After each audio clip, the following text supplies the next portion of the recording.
Hello, traders. FX Pip Collector here. Today is Thursday, November 2nd. I'm going to be analyzing the Aussie US dollar, starting on the monthly, working my way down to that 1 hour time frame.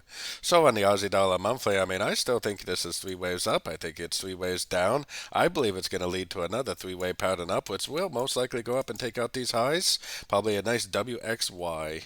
So let's head down to the weekly time frame.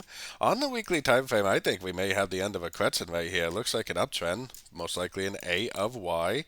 You could definitely label this as a WXY, which may even be the correct labeling, but I currently do have it labeled as a ABCDE.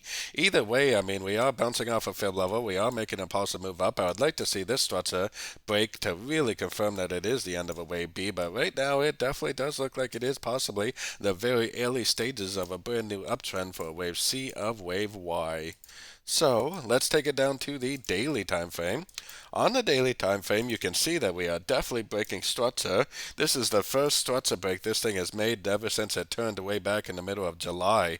So that is extremely significant. I think this is the very early stages of a complete trend reversal, which means it's probably going to, over the next few weeks and months, continue to make higher highs and higher lows.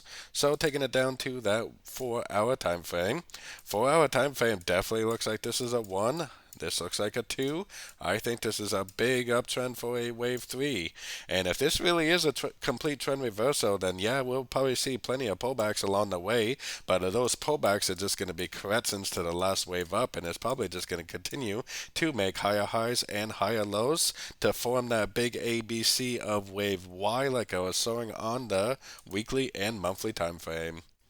Going down to the 1 hour time frame, ever since we ended this correction down here, which I think is a 2, I think this is a 1, we have been making higher highs, higher lows.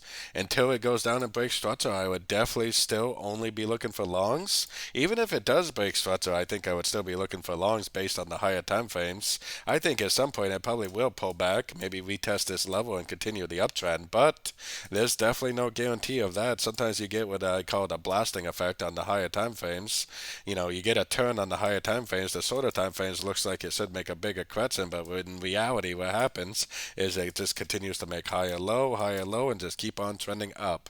So unless we get a significant break of structure to the downside, I am for sure going to continue to look for longs at the end of ABC pullbacks. So don't forget to join my free Discord channel. The link for that is on the screen and in the description. Thanks and happy trading.